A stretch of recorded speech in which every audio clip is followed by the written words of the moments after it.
Wolfman, this is Silver Fox. Stand by for salute report. Over. Silver Fox, this is Wolfman. Go ahead. Over. Wolfman, this is Silver Fox.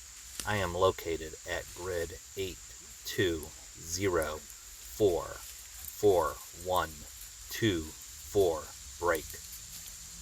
Sierra, 4-man, dismounted patrol, plus 1 dog, break. Alpha, dismounted patrol due east of my position, break. Lima, 150 meters east of my position, heading straight north, break. Uniform, mixed woodland BDUs with soft covers, break. Tango, observed at 0200 hours, break. Echo, 4 AR pattern rifles wearing soft headgear, LBEs, and sustainment packs. Over. Roger that. We have good copy. Wolfman out. Alright, so part 2 on observation posts and setting them up in the Y and all that good stuff. So hopefully you guys watched part 1 and you weren't too bored with it, but here now what we're doing is we're trying to find an appropriate spot for building a observation post for more long term, something more than for just a couple of hours. So some of the things that we need to look for is it needs to be in a spot that gives you a good field of view, right? It doesn't do you any good if you're setting up a spot where you just have this tiny little narrow window of observation, but you can't see anything else going on around you. So being able to either have a 360 degree view for observation, or for being able to be in an area where you have built-in security on part of your 360 degrees, and then your viewpoint is just a pie-shaped view for what it is that you might be observing. So this way you want to make sure, essentially you always want to make sure that you have 360 degree coverage. It's extremely important. But you also need something that is going to, you want to be able to either create something that will hide you, or be able to utilize as much of your natural surroundings as possible. I mean, if you're in an urban environment, your observation post might be an abandoned building in a room with a window that there is, some netting or something hung over. That might be it. So that's, great and simple to set up an observation post. That can be super long term. Out here in a rural environment, you're going to look for a lot of natural features. So you can see here just around me, it's fall. There's not much foliage left in the trees. In fact, really none. There's a lot of, you can see right there, a lot of downed timber, a lot of downed trees. So that might work to our advantage. We do have a river valley. You can see here behind me that you can utilize the banks of it or whatnot, but there's all different ways of doing things. You have high rises over here, high points. I don't know if you can see that or not. So you have those kinds of features, and a mix of things. So it's hard to, this is where it gets to be like the art and the science of it. And that's where are we observing and what is going to give us the best vantage point for observing it, but yet keep us hidden, right? Now, for as much of this as possible, when you're entering into an area, you want to stay off trails as much as possible. I think we get that, right? I think that's like patrolling 101, that you don't want to, it depends on what kind of patrol you're doing and where you're going and what your threat level is, but you want to keep that in mind. So for parts of this, I'm on the trail. Parts of it, I'm down following along the riverbank, and that's a good thing, right? Mixing it up a little bit, looking for different places to be able to set up. But at the end of the day, what I'm really doing is I'm doing a recon of the area, making sure I kind of go with where my observation area is, with what I want to observe. As you guys saw in the previous video, I want to make sure I kind of do that security recon all the way around it before I actually decide to choose where I'm going to set up. it's extremely important. You would hate to only stay on this side of that rise back there and never see what's on the other side, because that could be a huge surprise waiting for you that you don't know about. So you want to make sure that you do a full recon of the area before you decide where you're gonna set up at. So extremely important from a security point of view. So you want to make sure you do that. So those are things that you don't see that discussed a whole lot. So I like to be able to point that out, because you need to know what else is going on around you. So as we get in, what I'm looking for, hopefully, is I want to be able to be in a spot where I have visibility all the way around me.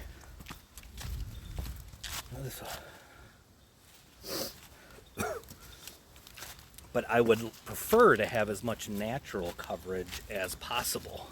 That's really what I'm hoping for. And from walking all the way around things here,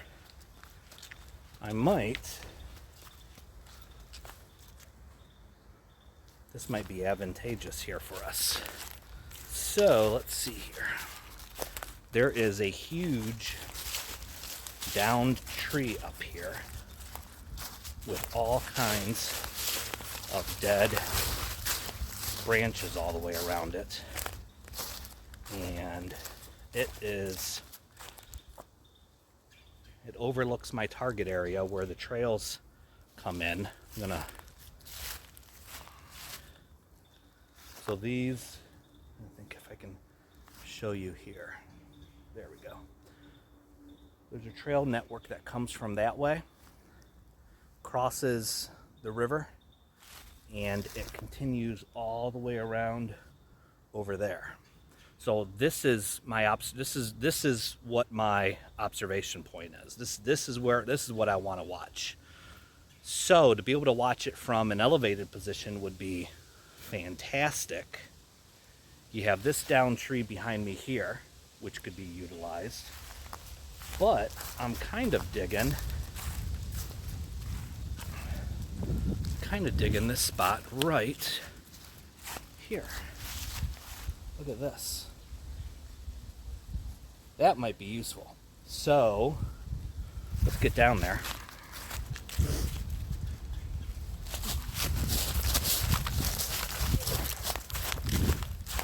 It is extremely wet, and with all the leaves on the ground, like all the wet leaves it's like a double-edged sword. It's quiet for walking in, like you're not making much noise, like you could be pretty stealthy through here, but on the flip side, it makes things extremely slippery. So keep that in mind, guys. So yeah, I'm thinking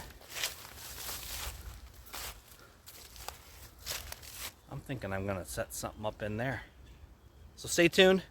We're going to put this together. We're going to go over our observation building kit, and then we'll do some time lapse of that maybe, and we'll just let's see how it goes. All right, stay tuned. So here we have on the pack, I have my kit set up pretty much where I have my hide building or observation building materials on two sides of the pack, right?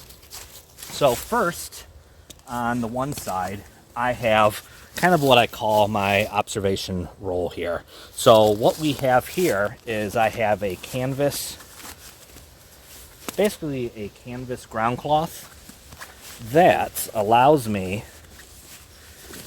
let me pull this apart.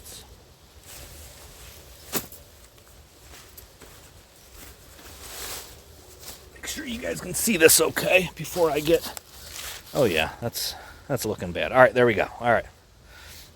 So we have a full, you guys may recognize it, it's part of a plush palatka, but rolled up inside of this I have all my materials. So I have my bungees for being able to set it up. I have a ridgeline or spare cordage, depending upon how I'm going to set it up. I want to be able to give myself as much versatility as possible depending upon where we're setting it up at, because you're not always going to get the most perfect area. I think we all realize that, right? But you need some sort of overhead weather protection, which here we have one of those British Basha tarps. So I like being able to utilize that, and I already have on it jungle nuts tied to all the corners, so it makes it easy to set up, but I can utilize the bungees as well. And then once again, I have the cord. So I have a tarp to provide that overhead weather coverage. I have the ground pad here. This, I like being able to use this to lay down underneath, right? To be able to, number one, it helps to keep me dry, but it also helps to prevent losing things. But it creates it helps create a space. So I like that a lot. Plus I have, as you guys can see over here, I have a ground pad for laying down as well, especially out here. You're looking at, it's, 25, 30 degrees. It's supposed to get windy a little bit later. So, to be able to have insulation underneath you with some sort of a pad is huge to be able to have. So that's my basic observation post building material. I know a lot of folks are going to say, well, what about, don't you have any stakes? So I'm in the woods. I have plenty of sticks to be able to use as stakes if I want to, so I can utilize it that way. And then for over top of that, if I need to use it, I also have a camo netting tarp for being able to lay on top of everything else. And I have it, I spray painted it a bunch to be able to just, so that way it's not just straight green. This way hopefully it, matches in the environment a little bit better, but then you're going to use natural foliage for accomplishing that as well, to be able to do all that. The last thing that we have in our kit, and hopefully you're wearing it around your neck, is some sort of a sniper veil. So that way you can be able to use that either to cover your silhouette. You can hang that off the front of your OP, multiple uses. You can use it to cover your rifle, your optic setups, whatever that may be, and you have all that in place. So we have that as far as our observation post building materials. But now let's talk about the equipment. What's our observation post gear for what it is that we're doing? So let's move this. All right, so let's talk about our observation post, our observing kit here real quick. So I'll start right off with something that's super simple, your sniper veil, right? We talked about that already. It's just that little bit of extra personal camouflage, be able to use it for camouflage and equipment, so on and so forth. So that's good, breaks up your silhouette, all that good stuff. So always it's good to have one or two of those with you, because you can use it for any kind of observation post, even if it's like, in the beginning of the first video, if it's a hasty couple hour post, just drape that over your body and you're good to go. So definitely pick up one or two of those. Another thing that's important is your binoculars. You're going to be spending quite a bit of time observing the area, looking through a pair of binoculars. Some folks like to use a monocular. A monocular can get really tiring of looking through with one eye, so I highly recommend a good pair of binoculars. Something like an 8 power, 10 power. This happens to be a pair of 10 by 42s that we went through and camouflaged up ourselves so that, to cut down on any reflection, any kind of glare. You can see 10 by 22s. We put some anti-reflection guards on the front of it, so that really helps out a lot with keeping those hidden and not giving yourself away. But you're going to be spending a lot of time observing, so good pair of binoculars, and take the time to camouflage those up. Camera's extremely important, because when you're at an observation post, one of the things that you're doing is you need to be able to and want to be able to document what it is that you may be looking at. You may be required to send those pictures digitally. You may, which with technology today you can easily do, or you may need to be able to put those onto a small disk, a small file, and maybe give it to a runner or a courier to be able to go take somewhere, or whatever. But you need to be able to record in both photographs and video what it is that you're looking at. So extremely important. These small GoPro cameras today, they're getting cheaper and cheaper, and they're getting better and better. I can't recommend enough to pick one up and keep it in your kit. It's extremely important. Radio, you need to be able to communicate what it is that you're looking at or what you're observing. Maybe you're checking in, maybe you're moving out, maybe something happens, whatever it may be. But you can also use that for being able to scan the area. So, like here, I'm in a great situation where I'm in an area where I can be able to listen to emergency management services, the local sheriff's department, police departments, park rangers, all that kind of stuff. So to be able to listen to their chatter as well, helps with just providing you more information just in case. Night vision or thermal abilities, I can't recommend enough. If you're in an observation post and it's nighttime, you need some way to be able to see in the night, plain and simple. You're not going to use your white light. You may be using your red light while you're inside your observation post, which I almost forgot because it's hanging around my neck, but you need some sort of a headlamp or light with that is red light capable.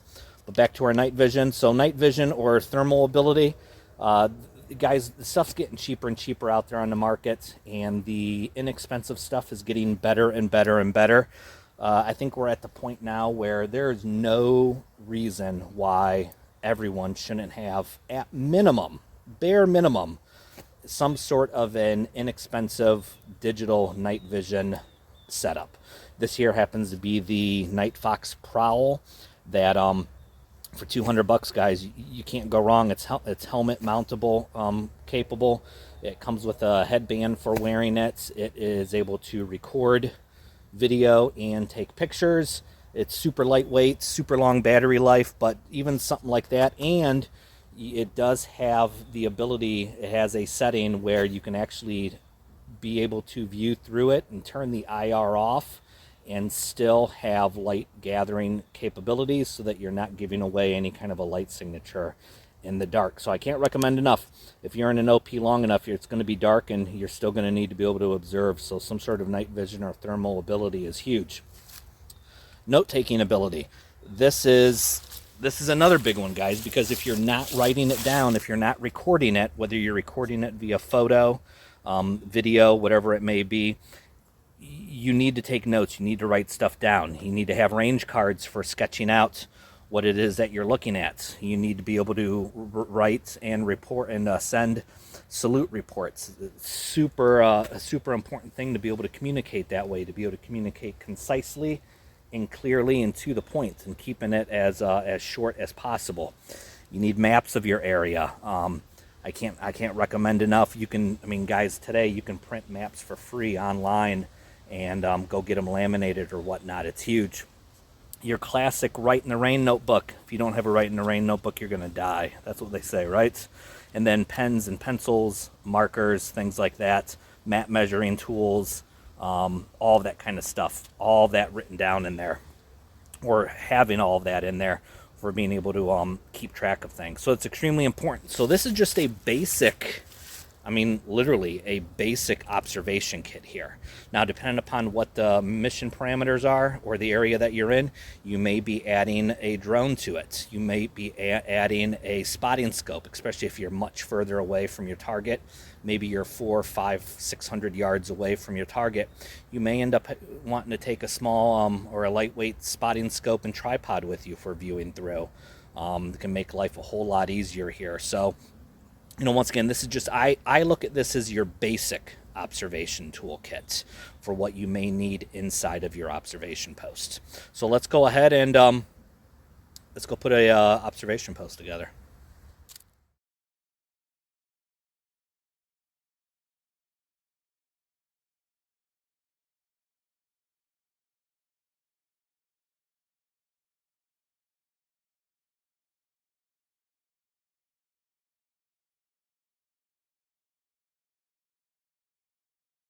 So as you can see here, I'm down in the spots. I'm down in the riverbed or the creek bed, and we have established our observation post in this area.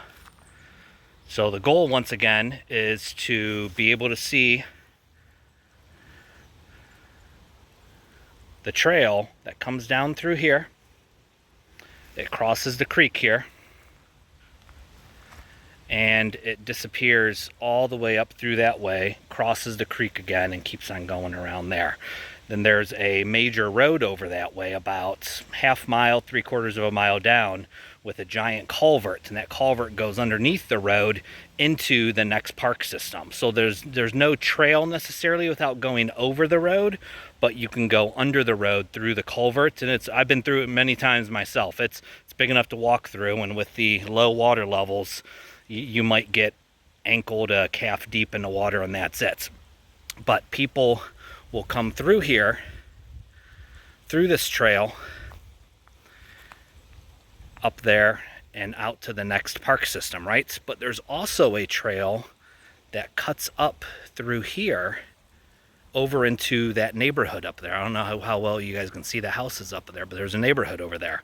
So if you have marauders coming through, homeless encampments that are using these trails as a network to travel, kind of very reminiscent of like the Ho Chi Minh Trail from the Vietnam era. I mean, the Ho Chi Minh Trail was just one of many trails that enemy combatants used for ferrying supplies. Well, same thing here, guys. This is a very well...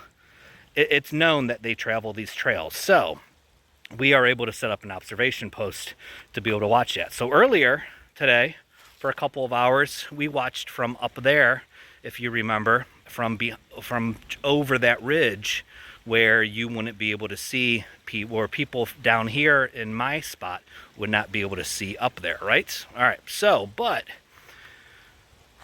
to be able to set up a more long-term observation post, we need to dig in.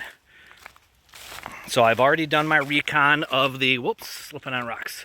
I've already done my recon all 360 degrees around that hill that's in the background that you can see way past my fingertip. There's that hill. So we've done a full 360 beyond that. And let's see here. Make sure I don't slip and fall. We have all this deadfall, lots of leaves, fallen trees here. So to be able to set up a nice hidey spot, so right now I'm about 10 yards away from it. Before I was about 30 yards away from it.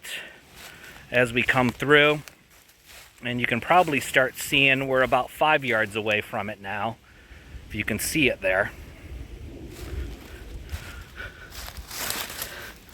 About 3 yards away. Now you can start seeing the netting there, right? So that's, you can start seeing that. But we used a lot of the natural vegetation for setting this up. You can see here, I've probably spent about an hour working on this, and sweating balls. But anyways, so we have that, right? So we're pretty well covered over here. And you come over here, right? I do have a couple weak points to this, but this is how we practice and learn, guys, because I know I've made mistakes. So you can kind of see through there. But what I've done here, and let me come around here. Bear with me. I'm coming up around the back side of it. All right. So coming around the backside, you can see the big down tree, or trees, I should say. Quite a few of them went down. All right. So no, that's not our that is not our observation post there. Our observation post is right down there. So that is our entry to it, which I have staged brush for pulling in behind, and then we can climb down in there.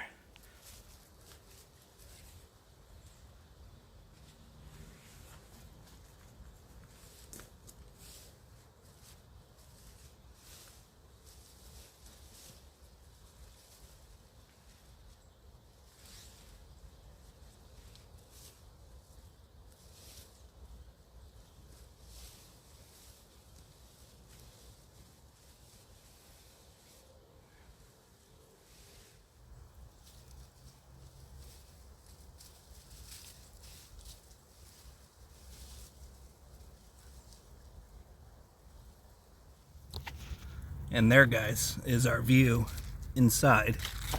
You can see, I don't know how far I can push out. There's our hole for getting inside of. And then there is our view of that trail system. And then out that way.